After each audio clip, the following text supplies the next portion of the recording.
उस औरत ने बस अपने भाई को गले लगाया था जिससे वह 3 साल बाद मिली थी, लेकिन उसके पति ने यह देखकर गलत समझ लिया। उसे लगा कि उसकी पत्नी उसे धोखा दे रही है। अगले दिन उस औरत को पता चला कि वह जुड़वा बच्चों की मां बनने वाली है। वह खुशी खुशी यह बात अपने पति को बताने गई, लेकिन पति ने कहा कि उसे ये बच्चे नहीं चाहिए क्योंकि उसकी पहली प्रेमिका से भी उसका एक बच्चा है। कि सुनकर औरत का दिल टूट गया। वह जल्दी से घर पहुंची, लेकिन वहां उसके ससुराल वाले उसे घर से निकालने लगे। तब उसे अपने पति का असली चेहरा दिख गया। उसने तुरंत तलाक मांग लिया, लेकिन पति ने कहा कि जाने से पहले अपने सारे कपड़े और गहने यहीं छोड़ दो क्योंकि ये सब मैंने खरीदा है। गुस्से में औरत ने अपना पर्स और बालियां जमीन पर फेंक दी। उसने अपने गहने, कपड़े और जूते भी उतार दिए। ये देखकर पति की पहली प्रेमिका हैरान रह गई। उसने कहा, तुमने अपनी पत्नी को इतने सारे तोहफे दिए? पति ने तुरंत झूठ बोला। उसने कहा, ये सब मेरी माँ और बहन की पुरानी चीजें हैं, इनकी कोई कीमत नहीं है। फिर उसने पहली प्रेमिका का हाथ पकड़कर कहा, मैं तुम्हें इससे भी अच्छे तोहफे दूंगा।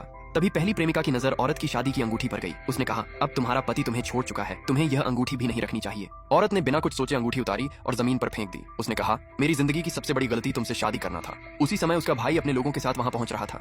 पति अभी भी औरत को देख रहा था। यह देखकर पहली प्रेमिका ने बीमार होने का नाटक किया। वह बेहोश होने जैसी एक्टिंग करने लगी। सास ने तुरंत नौकरों से कहा कि घर के डॉक्टर को बुलाओ, क्योंकि पहली प्रेमिका उनके बेटे के बच्चे की मां बनने वाली थी। फिर सास ने औरत से कहा, मेरा बेटा और यह लड़की एक दूसरे के लिए बने हैं, तुम यहाँ से हमेशा के लिए चली जाओ। ननद ने भी कहा, तुम हमारे परिवार के लायक नहीं हो। बार बार अपमान सहकर औरत की तबीयत खराब होने लगी। तभी उसका भाई आया और उसे संभाल लिया। फिर उसे अपनी बाहों में उठाकर वहां से ले गया। पति उनके पीछे भागा। उसने कार का नंबर देखा, 99999999। उसने अपने आदमी से कार के मालिक की जानकारी निकालने को कहा, लेकिन पता चला कि उसकी जानकारी पूरी तरह गुप्त है। पति की पहली प्रेमिका और उसकी बहन ने सोचा कि औरत को कोई बहुत अमीर आदमी मिल गया है, इसलिए वह इतनी जल्दी तलाक लेना चाहती थी। लेकिन उन्हें नहीं पता था कि वह औरत दुनिया के सबसे अमीर आदमी की बेटी है। उसके पिता को अपनी बेटी का दर्द देखकर बहुत दुख हुआ, लेकिन अब तलाक के बाद वह फिर से अपने असली घर लौट आई थी। उसका स्वागत करने के लिए उसके पिता ने दोनों बेटों से कहा कि एक बहुत बड़ी जन्मदिन की पार्टी रखो, सबके सामने उसकी असली पहचान बताई जाएगी। दोनों भाइयों ने पूरा जहाज किराए पर लिया। उन्होंने $1 करोड़ के पटाखे भी चलवाए। उधर पति और उसका परिवार भी उस पार्टी में पहुंचा। उनका मकसद उस बड़े परिवार से दोस्ती करना था। आसमान में शानदार आतिशबाजी देखकर पति को अचानक याद आया कि आज उसकी पत्नी का जन्मदिन भी है। तभी सबकी नजर एक बड़े जहाज पर गई। वहीं औरत वहां से उतर रही थी। पहली प्रेमिका उसे देखकर हैरान रह गई। सब सोचने लगे कि वह यहाँ कैसे पहुंच गई। पति गुस्से में उसके पास गया। तभी औरत के भाई ने कहा, तुम दोनों का तलाक हो चुका है, अब तुम्हारा इस पर कोई हक नहीं है। पति बोला, अभी तलाक के कागज पूरे नहीं हुए, कानून के हिसाब से यह अब भी मेरी पत्नी है। उसने भाई को औरत का नया प्रेमी समझ लिया और उस पर धोखा देने का आरोप लगाया। औरत ने जवाब दिया, धोखा मैंने नहीं, तुमने दिया है। पहली प्रेमिका बोली, अगर नया प्रेमी बनाना ही था तो किसी बड़े आदमी को चुनती। मैंने इन दोनों को कभी बड़े लोगों के बीच नहीं देखा। भाई हंसकर बोला, तुम्हारी पहुंच ही इतनी छोटी है कि तुम हमारे जैसे लोगों तक पहुंच ही नहीं सकती। फिर उसने गुस्से में पहली प्रेमिका के भाई की कंपनी के साथ अपनी कंपनी का सारा काम बंद कर दिया। पहली प्रेमिका हंसकर बोली, क्या तुम जॉन ग्रुप के सीईओ हो? तभी सिक्योरिटी वाले आए और उन्हें सीईओ सर कहकर सलाम किया। इसके बाद उन्होंने बॉडीगार्ड्स को आदेश दिया कि इन तीनों को बाहर निकाल दो। उन्हें लगा कि सीईओ उस औरत का नया प्रेमी है। अब जॉन ग्रुप के फैशन शो का पास मिलना और मुश्किल हो जाएगा। अगले दिन पहली प्रेमिका एक निमंत्रण कार्ड लेकर आई। यह मशहूर डिजाइनर एमी की प्राइवेट पार्टी का कार्ड था।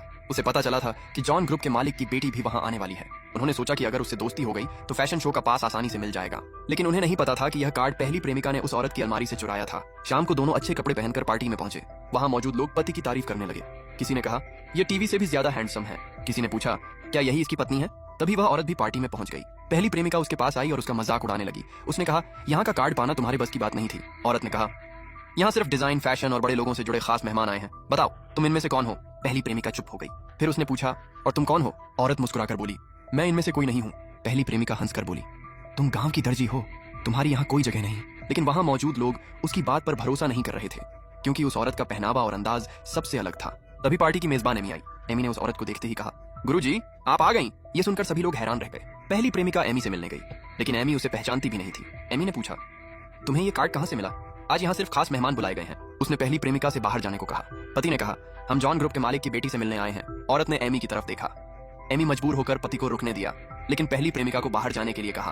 पहली प्रेमिका बोली, मैं इनकी मंगेतर हूँ और इनके बच्चे की मां बनने वाली हूँ। एमी बोली, मैंने इन्हें सिर्फ इसलिए रहने दिया क्योंकि ये अच्छे लग रहे हैं, लेकिन तुम्हारे कपड़े इस पार्टी के हिसाब से नहीं है और तुमने मेरी गुरुजी की बेइज्जती भी की है। आखिर पति के कहने पर एमी ने पहली प्रेमिका को भी रहने दिया, लेकिन एमी के जाते ही पहली प्रेमिका फिर उस औरत के पास आ गई। उसने कहा, मेरे पेट में जो बच्चा है वही इस आदमी का असली वारिस है, तुम्हारे बच्चों का कोई पिता नहीं होगा।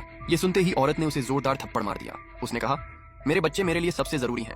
पहली प्रेमिका की नजर उस औरत के हाथ में पहने $5 मिलियन के जेड कंगन पर गई। वह बोली, यह कंगन तुम्हें अपने शरीर के बदले मिला होगा। औरत ने जवाब दिया, तुम्हारा आदमी इतना अमीर है तो उसने तुम्हें $5 मिलियन का कंगन क्यों नहीं दिया? यह सुनकर पहली प्रेमिका गुस्से में जमीन पर गिरने का नाटक करने लगी। फिर उसने जोर से चिल्लाकर पति को बुलाया। पति दौड़कर आया और उसे उठाया। पहली प्रेमिका रोते हुए बोली, इसने मुझे धक्का दिया, ये मेरे बच्चे को मारना चाहती है, क्योंकि इसका बच्चा नहीं रहा इसलिए यह मेरा बच्चा भी नहीं चाहती। यह सुनते ही पति ने औरत का हाथ पकड़ लिया और पूछा, क्या तुम मेरे बच्चे की मां बनने वाली हो?